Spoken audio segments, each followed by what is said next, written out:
Bonjour, bana nzambe, en tout cas, nzambe lekana kopambola bino. Vraiment, votre humble servante, la prêtresse Gaïa, consacrée par Maître Jean-Pierre Manzolo dans l'ordre de Melchisedec. Voilà, en tout cas, mbote na yo, Papa JP na libota na onzama pambola bino, mbote mingi na prophète Ambriel dans l'ordre de Melchisedec. Docteur Zinga, mon mentor, yao yango que Dieu te bénisse. Mbote mingi na prophète Gefoura, vraiment, yao yango, ta bénédiction, prophète Kassonga, Badibanga, Léonard, que Dieu te bénisse. Mbote mingi maman Lissi Kabessa, on a ba sœur Nangai, bazara toujours wana pona, ba encouragement, que Dieu te bénisse avec ta famille. Yao yango yo, mbote mingi na ma chouchou de Malakoff.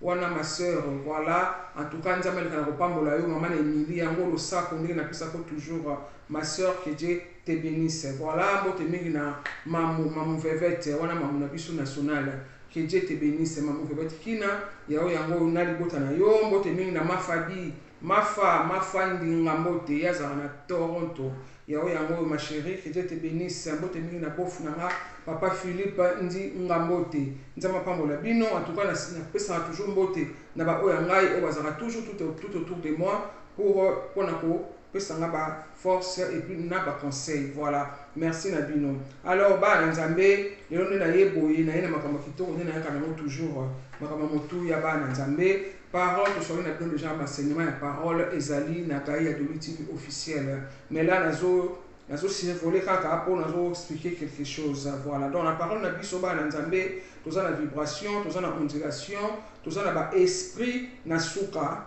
oyo biso to véhicule ba nzambe. Parole na yo ezali multiplication ya ba esprit oyo ezali ko véhiculer na atmosphère ba nzambe, ba esprit oyo libérer na atmosphère. Moto azali monde est un macrocosme, nous sommes des microcosmes, c'est-à-dire un monde en miniature, un monde en mokier. Donc nous avons un monde à côté de biso batu. Tout est un monde na mokili ba éléments surtout to ba mai ba moto tout est à biso.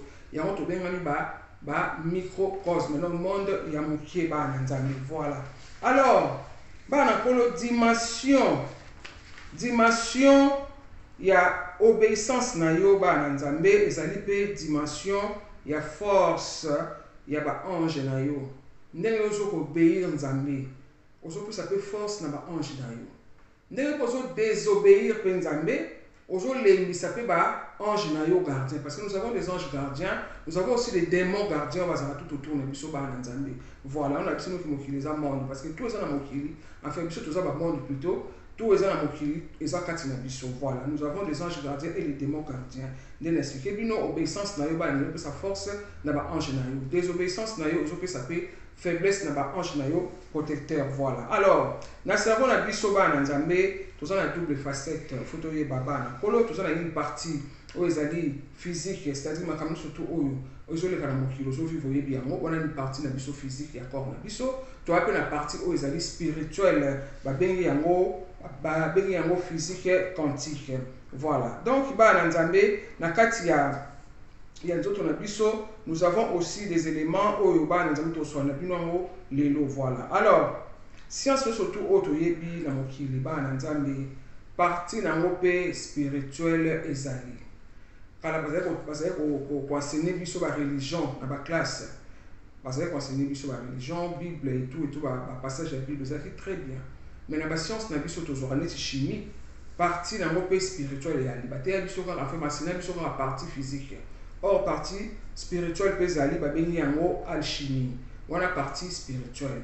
Partie siko ya science psychologie tu ba médecin na biso ba psychologue, tout ça ba psychologie approfondie dans ma classe ba na nzambe, partie dans le spirituel pesa ali ba bengi yango parapsychologie. Voilà. Alors, la physique ezali, physique quantique ezali, métaphysique ezali. Voilà. Donc, ba nzambe mutu tozali na groupement ya solide kati na biso.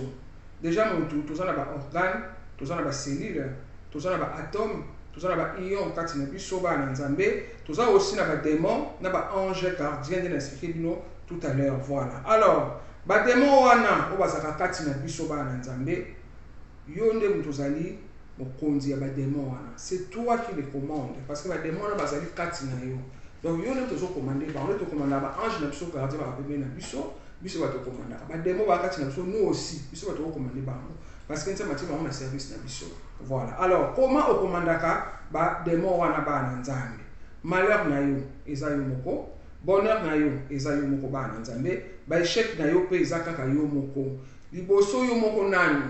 Parce qu'au commencement nzambe asalaki biso atikeli biso libre arbitre 50% ya yo moko. A préparer biso ba haute vibration na ba basse vibration na spirit bidon.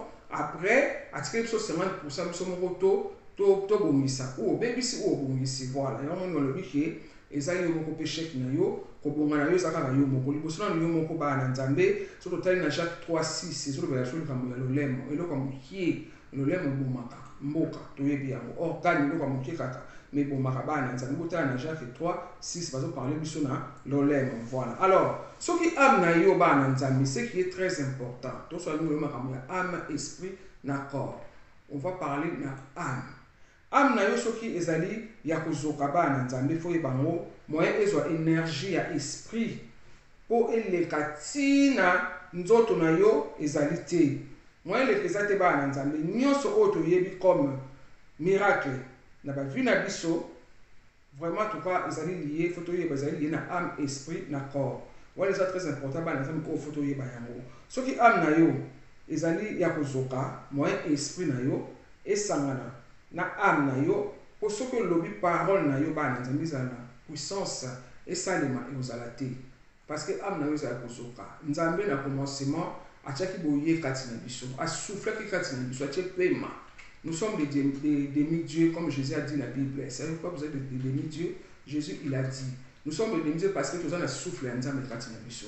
Normalement parole na yo soko lobi il faut esalema makambo yo lingi esalema il faut esalema mais soki esalema raté parce que âme na yo ezali blessé ba na nzambe. Âme ezali blessé. Voilà. Comment sikoyo ba na nzambe oko blessé âme na yo? Comment on blessera âme? Voilà. Âme les okarandeni. Comment peut on bongisa âme? Tout ça le bino le ba na nzambe na bien. Guérison, richesse, miracle, victoire, échec, blocage. Nous surtout wana ba na nzambe evandi na âme. Evandi na âme na biso. Nous surtout na bisi bino oyo ba na nzambe evanda na âme na biso. Ba échec na biso, ba souffrance na biso, ba passe, ba blocage, tout est venu dans la âme. Âme est dans la makila. Il y a un moment ba musulman na biso pe ta to sala la prière, on mange pas la viande ba nzambe. Ba viande o ba viande bovine. Donc tous les rencontrer ba taba, ba ngulu, ba meme, ba ngombe, on ne mange pas pendant la prière. Pourquoi? Parce que souffrance surtout est venu dans la âme. Donc âme est dans la makila. Il y a un musulman na biso, on mange pas parce que est bloqué dans la prière. Tu as l'écouteur na ba prière. Il y a un musulman il mange la viande halal.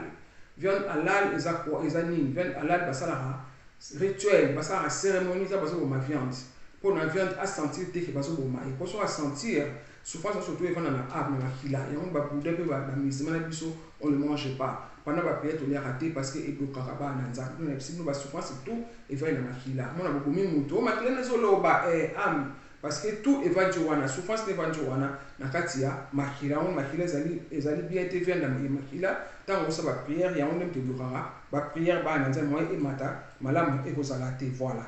Ya on moni ba nanza David na Psaume 23. Azali toujours pour le bas mon âme loue l'Éternel. C'était pas pour rien, mais là comme c'est toujours âme na ba nanza. Azali ko séparer âme, corps, esprit, on dirait âme zaki tout na été mais âme zaki toujours na katia nzoto ya David. Mais le roi David a une connaissance ayeba ki ba na nzambe. Na kati ya chose on a trois énergies, o est très important, o il faut ça sera toujours ensemble, ça sera toujours et se marier, ça sera toujours lié, ça sera toujours na harmonie. Pour ma kamna yo tam la bien na mokili. Âme, esprit, na corps ba na nzambe. C'est très important pour vivre bien, il faut osala na élément on a tous les trois, on a énergie, on les a liés. Ils sont ensemble, ils sont en harmonie. pour vivre bien bana nzambe. Voilà. Alors bana nzambe pour vivre bien na mokili, il faut obakisa connaissance. C'est-à-dire sacerdoce bana nzambe. Toujours bête à cette école connaissance, c'est pas pour rien. C'est pas pour rien parce que bana nzambe besoin de la mingi. Mon peuple périt par manque de connaissance. Nzambe le bango beso obakisa connaissance té. Nikola bo nzambe akoboto la yo bo nzambe na. Nzambe akoboto la bo nzambe na ba bato belé. Parce que sa connaissance té likolo bana nzambe. Ko sa connaissance c'est très important pour bandoki. Ba sa ka esprit na oté. Pour bandoki ba bloquer fi na yoté bana nzambe. Parce que so bakisa connaissance. Okoyeba ke ame ezalaka. Okoyeba ke faut pas na bloquer ame pour pas na blesser ame plutôt pour ko bloquer makambo nanga. Okoyeba yango so oza na connaissance. Okoyeba ke aura ezalaka. Faut pas na tokola aura nanga parce que ekolekisa bataki tout ekolekana. Okoyeba yango comment protéger étoile na yo. Okoyeba ke bakoko ka étoile na ngai, tu le sais, so ko oza na connaissance okoyeba comment les protéger aussi. Okoyeba ke ozali na destin na yo, okoyeba ko changer destin na yo. Okoyeba yango surtout wana bana nzambe soki obakisi connaissance. Okoyeba ke ba corps spirituel et ali. Nous avons nos corps subtils, on va bien ba corps spirituel, on va ndoki basala miso 4 ba yebi ba kamanga bana nzambe. Ba ndoki za pe intelligence. Les intelligence ba développer na ninga mabesi ko yon ba makambo wana. Or nous les enfants de Dieu aussi, tu veux développer connaissance divine dans derrière nzambe. Vous développez connaissance, makambo wana ko yebi yango ba corps spirituel, tout oyebi. Oh ba ndoki ba kamela rabiso. Alors, si on a connaissance, nous avons existe à Rabat, nous avons comment aussi les protéger. Si on a évité aux alapas, si destin à Yoba, nous avons protéger, nous avons mais si on a connaissance, nous avons alapas, voilà, nous avons connaissance de notre là. Il faut la mine, nous avons pas manquer de connaissances. Voilà. Alors, pour vivre bien, ça veut dire que moyen à bloquer étoile na yo ezalité parce que yo yebi ko protéger étoile na yo. Voilà. Nyonso oyo ekoya na vie na yo bana nzambe sala mabeto ya malamu. Esengele za la volonté ya nzambe et non volonté ya mtamokili to ya ndoki. Voilà ne ko vivre bien. Mabeko ela yo makambo ozo simba te oui, il faut la volonté ya nzambe, c'est Dieu qui a voulu. Mais ça la teke mtamokili mtakangi yo. Ou bien ndoki ne mtabloquer yo parce que yo oyebi te comment ko se protéger ba bloko to wana. Il y a une connaissance toujours les années très bien à vie il y a mutuba na nzambe parce que bato belé bazo vivre ba na nzambe selon ba destin na ba monter bato belé ba faire selon ba destin na ba monter basi bakanga étoile na yo yebi na oté otambola nyonga ba ndoko ba ba moti o ba kana ko se convertir to mona ba YouTube mona ke to mona kaka bo na miso les gens ont ngena na mutuna ba mona étoile bakangi yango. Alors toi comme tu sais pas te protéger, toi comme tu n'as pas la connaissance, au yebité oso vivre pas si la vie na onzo aller basi ba benda eza chance na yo mutu mususu nde azo sala yango ba na nzambe yango moni faut ko bakisa nde connaissance pour na koyeba ko se protéger ba na nzambe po soko ofisi am na yo ba na nzambe fungoli porte ba esprit errant fungoli porte ba binemi na biso fungoli porte ko ba ndoko na biso ba ndoki ba kota ba détruire vie na yo. Alors biso moko nde to créera aussi ba na nzambe ba esprit ko ba kota kati na biso. Bible na so loko ebebisa se loko ekotaka te mais c'est loko ebimaka to komaka te noko na biso te fami ba bloquer ngai te ngai bona non parfois c'est nous-mêmes aussi et on a le but qu'il faut olanda bolanda ngai bien pour comprendre ba na nzambe. Voilà maloba na biso moko pe otubimisaka yango pe mutekanga biso banzela e blokaka banzela ba na nzambe parce que vu na yo eza oyo balobeli yo te ba na nzambe. Non, il faut oyeba ke bamaloba na biso bamaloba oyo balobela yo bana nzambe eza lokola limete yo mto wana pétrole kati na yo eza lokola limete bamaloba wana o balakela biso mabe o balobela biso oui eza lokola limete yo mto na pétrole kati na yo.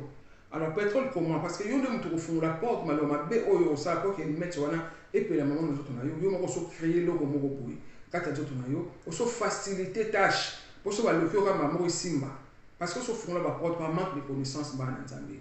Mutu administra ko kaka kombo na yo azuka ka photo na yo azuka ke lamba na yo akino na kwa nganga bana nzambe kali kama muke bakangi yo na bo pete parce que oso fungula ja ba porte bana nzambe oso favoriser batake kota par manque de connaissance ou éviter qu'il faut pas na blesser amnanga il faut pas na tobola aura nanga déjà faut que aura pesala kana ba couleur na mutina na ngo faut yeba c'est ça toujours mettre cité bana nzambe c'est très important ou éviter aura et toboka so na ba minemi osana ba mitamabe osana ba jalousie osana ba haine et tobola aura na yo aura ce que soit toboki attaque tout au ba attaquer ba nzambe et ko simbola facilement la facilité parce que nzambe attaque aura wana pour protéger biso contre l'attaque de l'esprit errant ba ndoki tout et tout yo mo yebina roté mais pas se protéger aurait se protéger mais yo so tobolango sans le savoir et on faut voir ça connaissance mon peuple péri ba nzambe voilà David a dit que toujours mon âme loue l'Éternel à chaque fois ba nzambe azaki na pasi na problème to na difficulté azaki kolingate âme na ye ezoka azaki kolingate parce que yeba que so âme na nga ezoki c'est fini so âme na nga sa blessé c'est fini fungoli ba porte nyonso to ba nzambe voilà ba parole na so négatif auto pronosaka biso moko na maloba na biso to ba nga muta pasi nga pena kobonga te nga pena souffrance na vie na nga pena boba na nzambe yango nde muto blessaka âme ba maloba na biso na lobi ke oyo ekotaka nde yango nde muto et oyo bimaka yango nde muto bebisaka pa oyo ekotaka bible lobi na biso ba na nzambe ba maloba na biso yango nde tosala ke âme na yo ezali blessé ba na nzambe moyen makambo malamu leka na vie na yo ezali te parce que quand tu parles mal de toi-même faut toyeba ke ba na nzambe maloba na biso na yebisi bino na début to véhiculaka ba esprit na atmosphère maloba na otango ba esprit basa véhiculer partout et que ti na espace infini ba na nzambe tozana ba ange oyo ba diriger la planète Terre. Nous avons des anges. Dans chaque élément, tout cela qui n'a bino, ba na nzambe na kaya de l'outil officiel. J'avais déjà expliqué ça. Dans les nous cerveau, les rapports na cela qui n'a bino déjà makambo. C'est-à-dire que tout ça chaque élément ils ont un ange ou nzamba tia ba diriger. Nous avons des anges.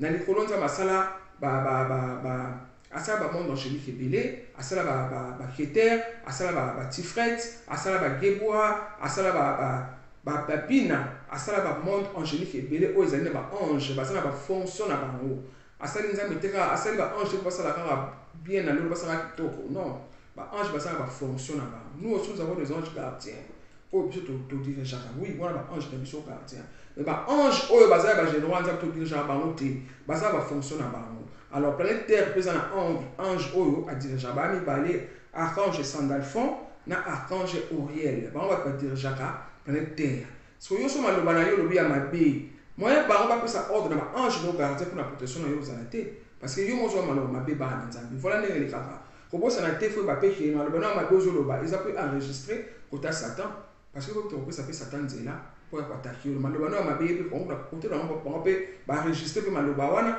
ya mabe ba na nzambe pour na ba attaquer parce que mo to fungoli porte na mo le Satan ko attaquer ote ça mo ko pe sa nzela na maloba na biso ni photo ye ba yango alors so ko ça c'est ça te ba na nzambe et ko sala mabe makasi voilà alors ce qui peut amener yo et ça il faut se connaître na lobe ko kanga ba porte pour les restaurer aussi ba na nzambe tu peux aussi les restaurer amener yo na maloba malamu c'est-à-dire ça comme pambola oh tout faut ye ba yango so ça na connaissance te ba na nzambe ko ye ba yango te mon aka vie au marché te rien ne change dans ma vie yo katika famille or yo moko pe ba maloba na yo nde mutu ezo bloquer makambo na yo so ce que yo bebisi ne ngona na expliquer amna yo ko peut restaurer ya comment tu peux le faire na maloba malamu ça doit prononcer maloba bien pour nous ça comme pambola pour na yo moko ba na nzambe voilà pour na to bonyango na Psaume 23 toujours il y a David toujours mon âme loue l'Éternel mon âme t'adore mon âme t'acclame mon âme te loue tout le temps attends toi aussi tu vas bêti ba on a bitumba ba na nzambe ba poli na bango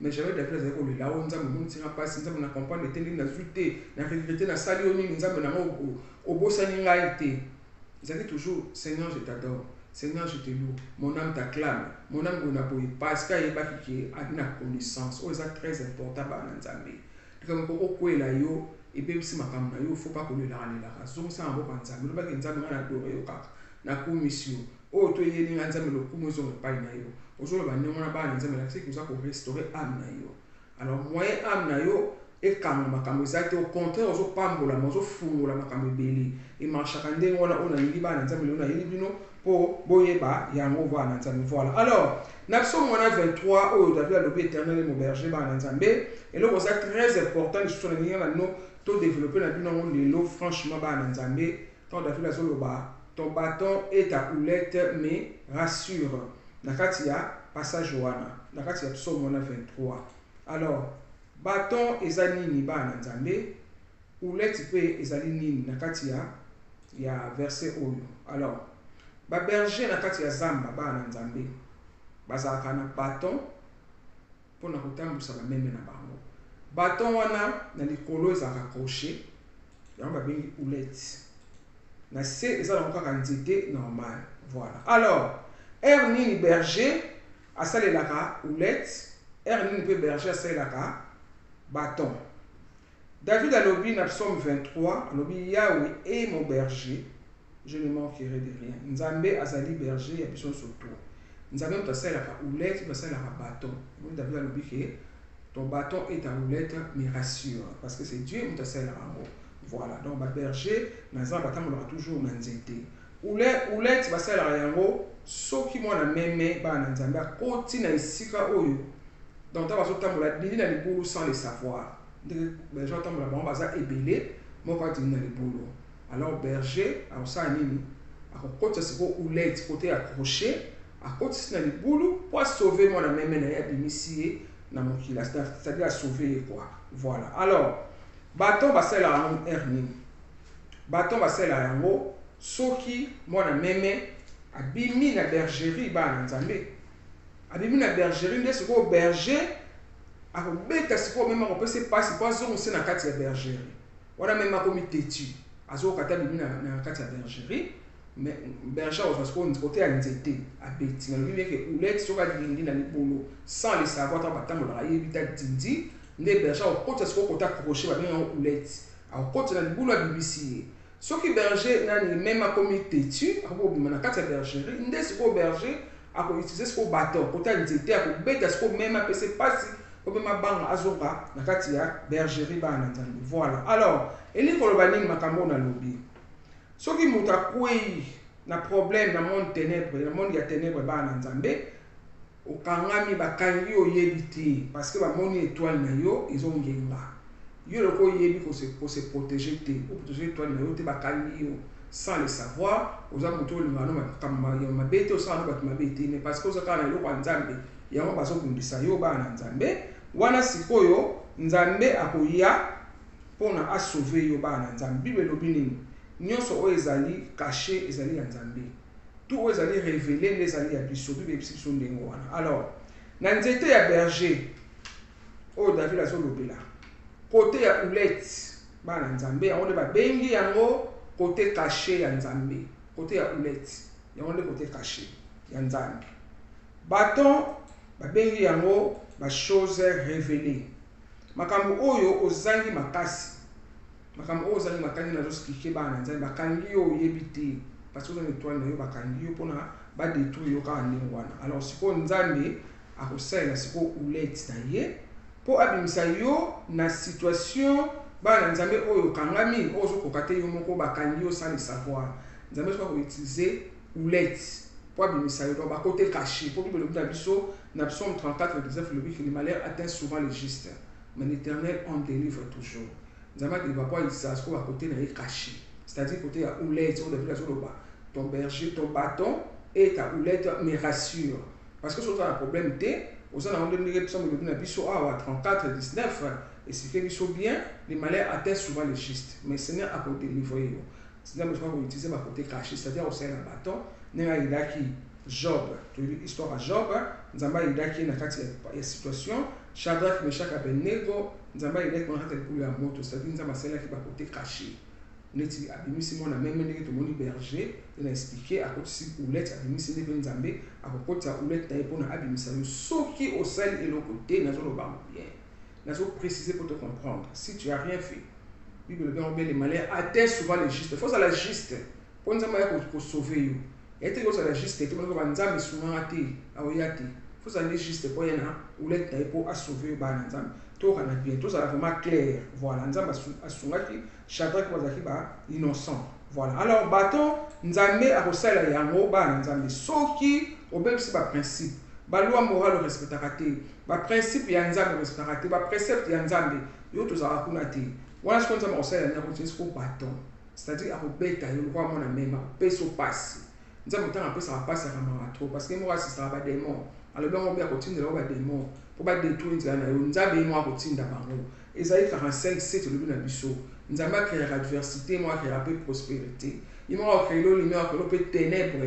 Abi faut koyoka ange oyo on a mental et on a vu que ba loi mental na ba loi morale il faut que to c'est yango ba ange ya mental bazali mais ce qui bino bana nzambe na cerveau na biso to na trois parties to ça na super conscience aux ali nzambe to na subconscient makambo to bosanaka to ça na conscience na kamna so to vivra super conscience na yo alors nzambe kwa lo bana biso alo bana biso na super conscience so a monde si peut-être que matin ba tout le lot so ko ça l'accident na oyeba te mais nzambe ko mona déjà kwa nzambe alors ça nya lo parce qu'on a super conscience tant on a super conscience ange na médiateur ange no mental a besoin yango na super conscience a kitile on a conscience na yo aso wana ko bimate mais yo okono ko yo ka ange wana obimi kaka au jeu accident nzamba le dans la Bible que voici je mets un ange devant toi pour te guider so ko to si ange wana te nzamba le bien ou bien ange wana déjà pardonné au te et puis yé nzamba le bien pardonné comme ça dit le malheur alors comme ça dit le malheur bon comme nzamba comme ça dit oui nzamba pas fachaka Bible le na biso azalant à la colère mais plein de bonté c'est-à-dire colère est à la bas nzamba oui ba colère belé nzamba to bona o te nzamba ba ki akasel yango akosala raso mabete keba respecter la loi na ye pour tambola bien so respecter la loi na ye mo le dans la Bible makamto ça la Bible ça makamto tout est vanité ba nzamba faut te comprendre c'est tout so respecter ba loi na yo morale makamto nzambe akotika yo mais so so tambola mabe nzambe mo assister ba démon ye mo otinda pour pas détruire nzela na yo voilà pour ba ok faut mo le na bimate mais na bimika so tel accident oui parce que vous voyez que nzambe comme si c'était dans ténèbres ok on accident voilà ba nzambe alors satato ndoki ba nzambe ba ça yo mabete soki bazuni nzela pa ya nzambe te oui satan zo nzela pa nzambe ba na ko to moni yango na Job to mona ka maman ça ma na Bible te ça ma pela mokila lelo photo e bango oui nzambe akozo atinda satan ake ko détruire ça la Dieu il envoie et ça dans la Bible to moni yango ba pesi toujours exemple pour te comprendre ba nzambe voilà satan ko détruire yote soki nzambe pesi nzela te pour to ba nzambe to ba na satan te to ba na nzambe et donc on tunza satan on ça la fois zo permission pa nkolo pour asala yo mabe voilà ezali ndenge wana alors tolobine ni ba nzambe on nzele pa nzambe pona asala yo mabe diable akoki jamais ko détruire yo soki a eu permission na ye pa nzambe te ba na kolo même liwa to ebi ke mutasimbi clé ya ngo ezali nzambe c'est Dieu qui autorise satan autorise arrêter na pomi mutu ba lié au kufite il faut nzambe ne autoriser parce que pe meza ya nzambe ye mutu on attend mingi mais soki nzambe atiki yo mutu balie na bandoki mais pourquoi nzambe azotika nzela pourquoi parce que tu respectais pas makambo na ye ba principe otambo na nzela malamu to tama malamu te nzambe tan yo okwela makambo akosimela bato na sikino makambo berger akosimba bato bazo na nzela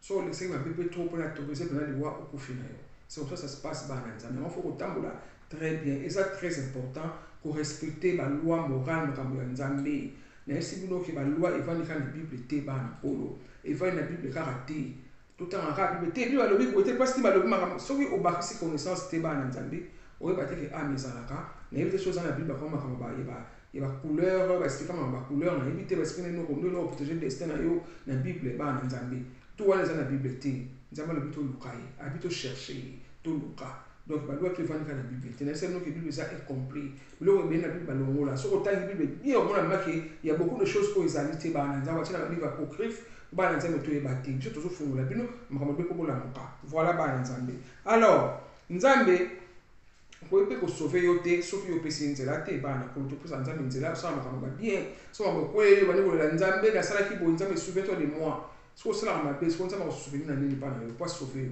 a souvenir na quoi mais le côté ba na tika yo il va te lâcher faut autant la bien pour so ko ni makambo sa nzambe kanitsela ngai ya pesa ba bible na ngai pesa ba action de grâce nzambe na sala ki bo seigneur ba ni ko rappeler nzambe makambo ayebi na ye mais tu le rappelles ba prière na ye parce que mo ebi ko sala ni malamu et nzambe viendra te sauver voilà ba nzambe ni kaka ndenge wana alors tango yo so tambola sans principe ba démon ba nzambe ba sa ba chien berger faut prier ba ngo ba chien berger ba kotaka jamais na kati ya bergerie ba kotaka te ba so yo bimi banda nde chien asuyo ezaka bongo nzambe lobi katiki biso ba prébi au milieu de loup nzambe lobi ne mwana pourquoi parce que ba loup ba ngona ba démon so il a réalité démon asala biso ma belle action so ba prébi au milieu de brebis to ça la ka biso na biso no tu se plan na biso za raba bien na bien na mokili to ka to sambela nzambe te ya mo nzambe tika sata fazala au faut to sambela kai c'est comme ça nous sommes to yeba que Satan azali.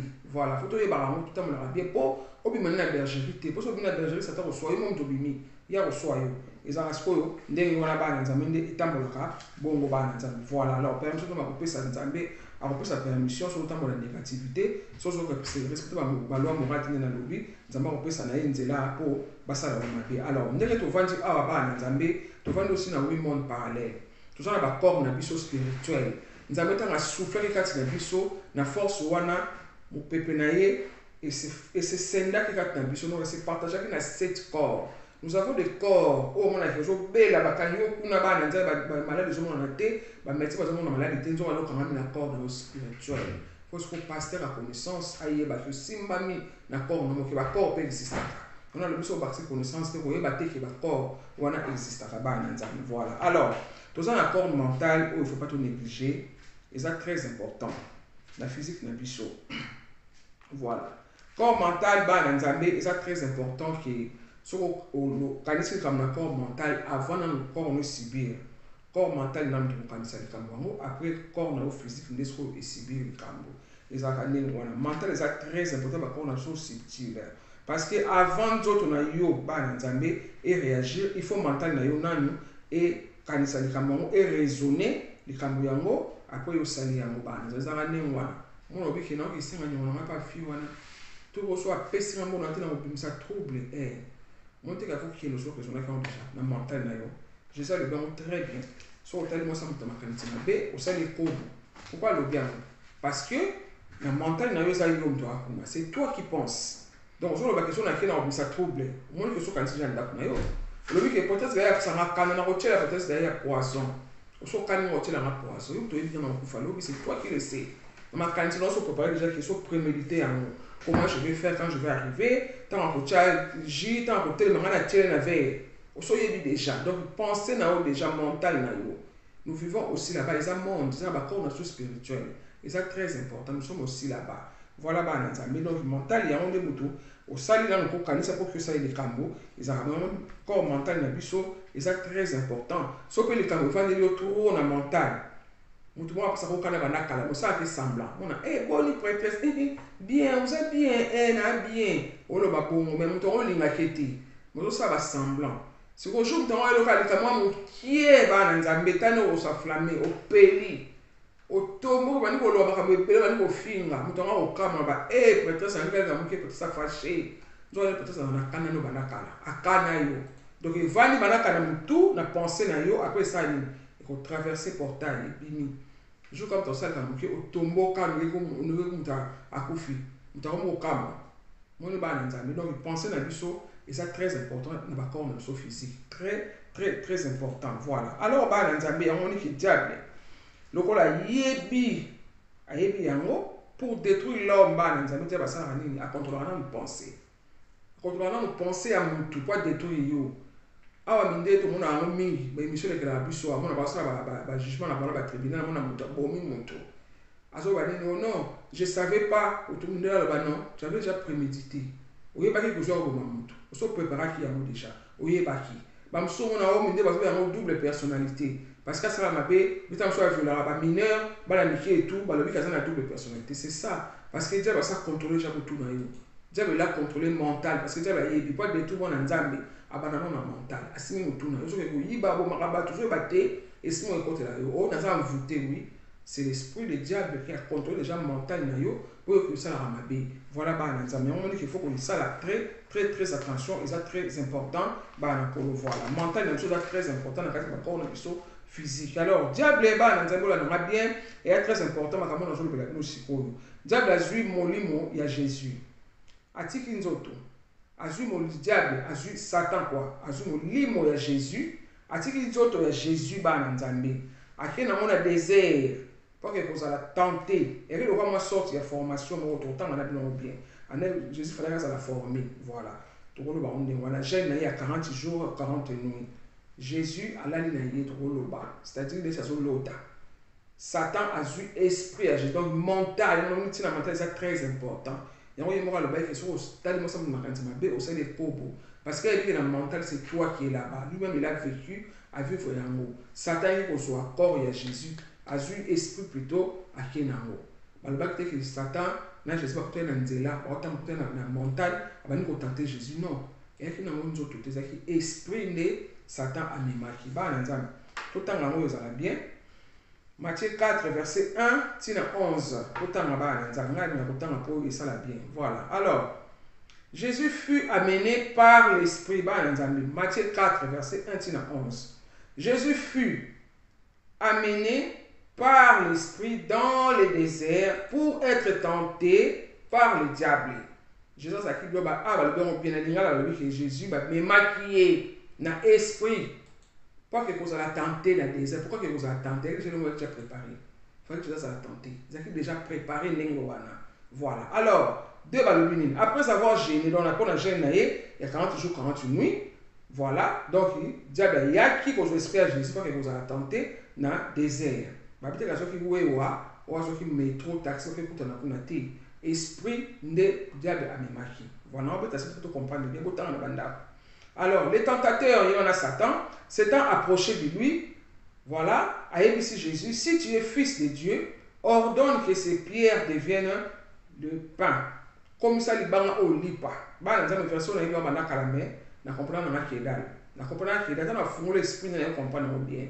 Na bien ezali nde bonga cette absolu ça sur le canal nzeba ko na diable na montagne nzeba ko tenter Jésus doit les arabes monter batila basala so ba film Jésus ko na diable zo tambola te esprit de Jésus ne diable so qui yango bible comme ils sont bien faut comprendre. Alors Jésus répondit, il est écrit l'homme ne vivra pas de pain seulement mais de toute parole qui sort de la bouche de Dieu.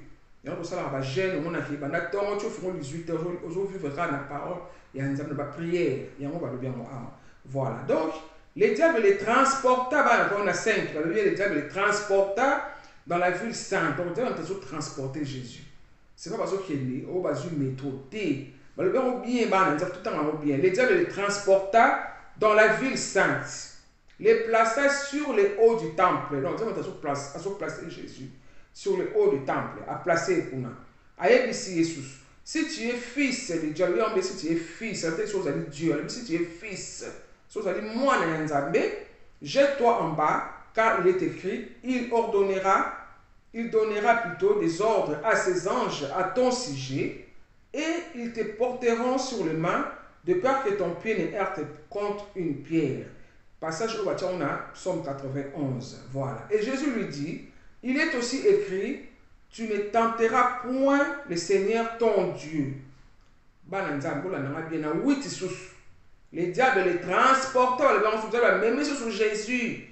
Donc, ce diable va transporter Jésus encore sur une montagne très élevée, lui montra tous les royaumes du monde et leur gloire, et lui dit, je te donnerai toutes ces choses si tu te prosternes et m'adores. Il y a 40 jours, 40 nuits, il y a Jésus, il y a Jésus. Jésus a l'ali, ce n'est pas lui-même, ce n'est pas le corps de Jésus au physique. Non, c'est l'esprit n'a pensé. Donc, Jésus a dit que l'autre, esprit n'a pas. On a ce corps, on est mental. Voilà, le mental de rappeler c'est toi, on n'a pas corps, on a plus. Voilà, alors, Jésus lui dit maintenant, tant que Jésus a longué, retire-toi, Satan, car il est écrit, tu adoreras le Seigneur ton Dieu et tu le serviras lui seul. Et alors le diable les laissa, pas mon que Jésus t'est attiqué. Et voici maintenant les anges verts auprès de Jésus et les servaient. Bah ange bah est ce qu'on peut mettre à Jésus, bah est pour le ministère de Jésus. Mais avant on a ange était dans le ministère na bah est dans le thé. Et puis il fallait qu'il Jésus à cela bitumbawana na satapona alonga ou akwesa ou alonga mais Jésus alonga qui passait dans la connaissance. Voilà, autant que Jésus a ça là makambo na ezali kosala mpo akóma na 5e degré na ye ya spiritualité azali na 4e degré ntango nzambe aye kotante ye parce que 1er degré bana nzambe ezalaki corps physique fo kosala yango bapasi bagène bamortification et tout corps physique et par après corps éthérique par après corps astral et asuka par après corps mental parce que comment il attend un corps mental oyo nzambe ayaka kotante bana nzambe voilà enayebi bino avant obengana diable il faut que nous nous convaincre que ozali na connaissance. Pour connaissance na yo ba nzambe on pouvoir na yo ba ordre, voilà. tout le monde a Jésus a donné le diable. Car attends, on va prouver le diable qui a la connaissance. Parce que dès le début, on doit mettre un esprit, on va faire la montagne. Pour ça, Jésus a béni Satan, il a arrêté de moi Satan. Mais ça l'a monté, attends, épilé. Si Jésus a comme le souka, qui retire-toi, parce qu'il fallait qu'il a gagné à l'homme, dans Satan, de par rapport à ce que l'ange a service à Jésus. Mais avant, l'ange, il a quitté l'ange. Connaissance de le pouvoir. Voilà. Alors, il y a ordre. Tout le monde dit Jésus a sous ordre. Tant que Satan a la connaissance, l'ordre, mais Jésus a comme un ordre. Arrière de moi, Satan a bien gagné. Voilà. Puis, ce que vous Philippe, Satan, ce que l'accès qui vous allez supérieur na connaissance. Diable, le roi qui portait la lumière, pour détruire, il faut attester dans nous connaissance na yo ba nzambe.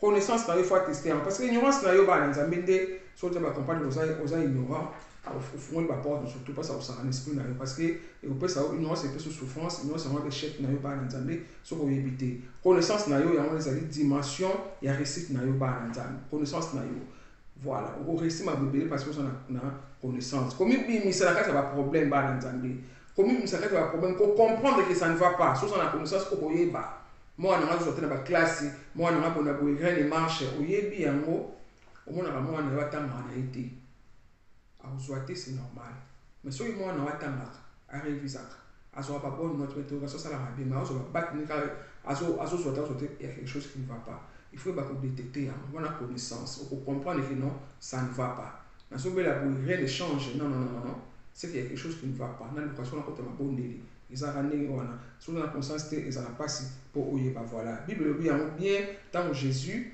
ba na Bible bien Jésus fut amené dans esprit akena na accordé voilà ba na nzambe to comprendre yango voilà parce que Paul a lu na biso na Éphésiens 6 verset 12 alors nous ne luttons pas contre la chair mais nous lutter contre l'esprit spirituel voilà alors maye le pe ba na nzambe ezali spirituel penser pe eza spirituel voilà parce que ça va monde na expliquer bien alors ceux qui au colisi pe esprit na yo to maye na yo te ba na nzambe je vous jure que ça va chef na vie au cours ça va chef ya makasi ba na nzambe ya mingi il faut au cours ça l'esprit nos parents dans notre la classe pourquoi pour tout temps pour le but ça to ebaneni ko se défendre na société to ebaneni to kotamba na société mais so autant il était vraiment passé voilà ya moni connaissance aux na monter ba na nzambe au cours ça le chef parce que ba makambo o ba monter voilà ba na nzambe alors la Bible dit vraiment ba na nzambe Bible bango bien tant ça sinde omoni ba ange ba ye na ministère na ina so expliquer bino ba ange ko ba sala na ministère na yo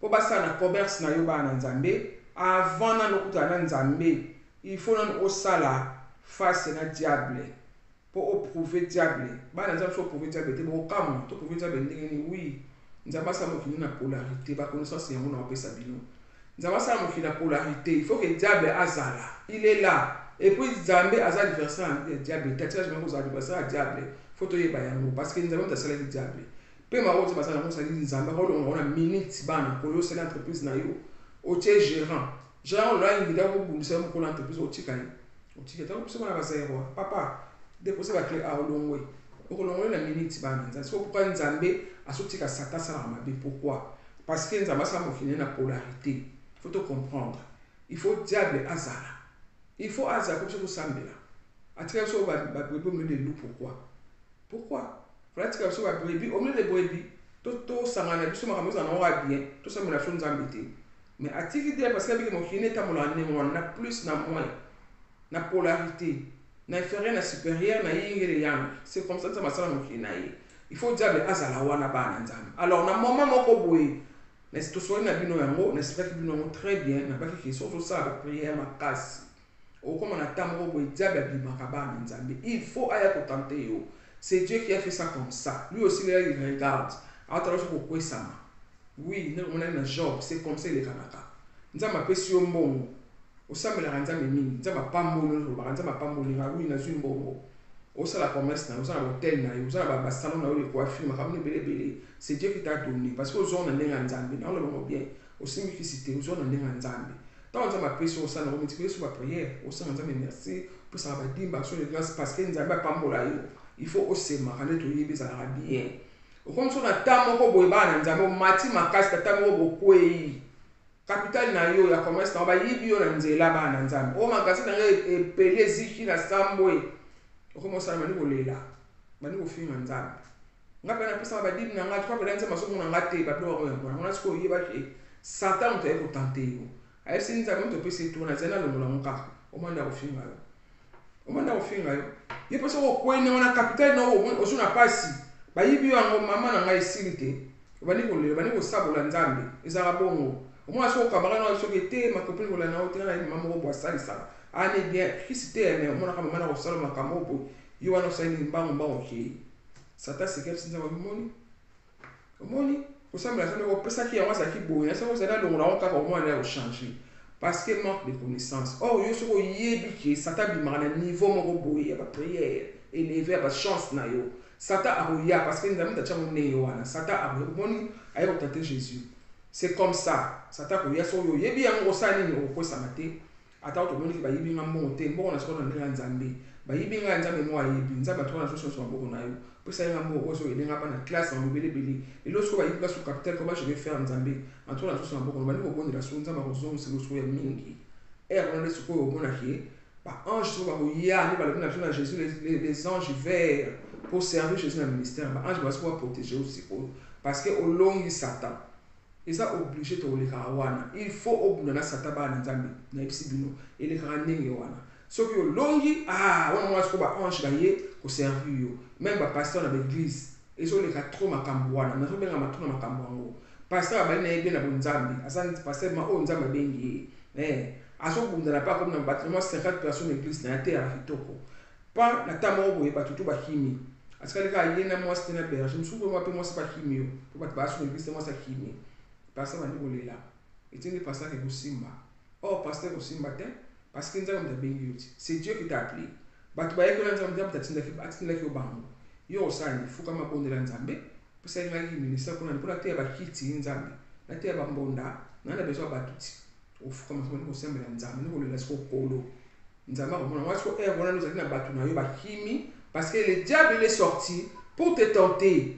Voilà, et ça nous on a pas faut comprendre yango. Diable va tenter yo. Akoya o mata okita, il viendra parce que c'est comme ça que ça va salam okida indege wana. Le diable va venir pour te tenter. Quand on va tenter wana yo chose na connaissance so yebi ke o attention, il y a diable. Ba tout ba si une église, c'est pas grave dans la famille na ko lela nzambe. On continue ko on a ce que ça ni no longo sur Satan. En comparant tout na connaissance o yebi ke ya bibana tambo o yebi déjà.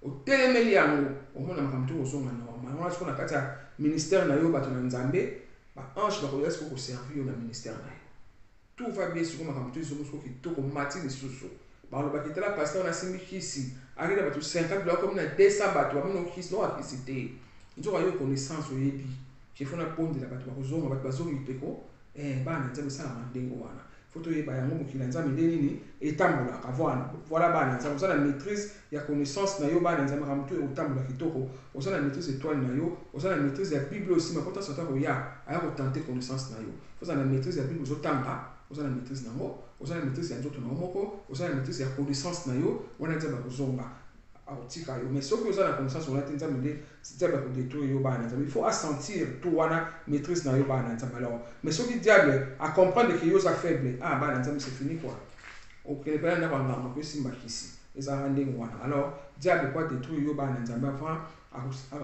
ba na nzambe Jésus abandaki ministère na ye nzambe lobi na ye bien tout moni yango lobi soki o komisi libanga o lipa ba na nzambe tout moni yango na bible ne ba lobi ça va se passer condition parce que phrase aux avis conditionnel ça va se passer condition comme ça les banga au lit papa mais Jésus tellement connaissance et simba quitté voilà alors Jésus avait intégré partie dans le christique qui ba nzambe azaki na quatrième partie na si nous azako ça dans la preuve na ipona akoma nzambe boko kamwa oui nzambe za Jésus a fait mutu Jésus a otami na Marie parce que nzambe atindaki ba prophète pour passer la message Jésus a fallu ka sala ba kwa ki muté nous avons obligé à prédestiner Jésus.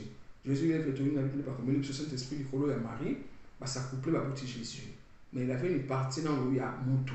C'est-à-dire pour vivre, il mangeait, à ça pour lala, à ça pour lire comme nous surtout, à il va master bah Jacques, bah Paul, bah Jean, bah master bah là l'ensemble bah Polo.